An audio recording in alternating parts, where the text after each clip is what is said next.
वही व्यक्ति अपने लक्ष्य तक पहुंच सकता है जो किसी प्रलोभन में फंसकर रुकता नहीं है। इस संबंध में एक लोक कथा प्रचलित है।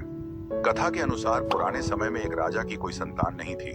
वह बूढ़ा हो गया तो इस बात की चिंता होने लगी कि मेरे बाद इस राज्य को कौन संभालेगा। राजा ने अपने गुरु से पूछा, इस समस्या का हल पूछा।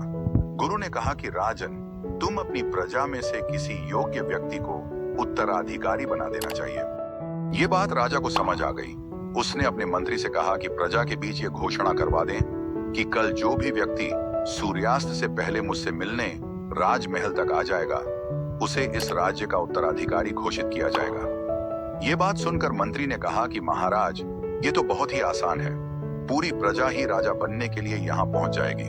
राजा ने कहा कि ऐसा नहीं होगा। मुझ तक सिर्फ योग्य व्यक्ति ही पहुंचेगा। आप घोषणा करवा दीजिए। मंत्री ने राजा की आज्ञा का पालन किया और प्रजा तक संदेश पहुंचा दिया। अगले दिन बड़ी संख्या में लोग उत्तराधिकारी बनने के लिए राजमहल की ओर निकल पड़े। महल के बाहर राजा ने एक बड़े मेले का आयोजन किया था। मेले में शराब थी, नाच गाना हो रहा था, तरह तरह के स्वादिष्ट पकवान थे, कई तरह के खेल वहां हो रहे थे। पूरी प्रजा उस मेले में ही उलझ गई। अपनी अपनी पसंद के हिसाब से लोग मजा लेने लगे। सभी ये बात भूल गए कि उन्हें राजा से मिलने जाना है। तभी वहां एक युवक ऐसा आया जो इन प्रलोभनों में नहीं फंसा। उसे सिर्फ अपने लक्ष्य तक पहुंचना था। वह सीधे राजमहल की ओर चल दिया।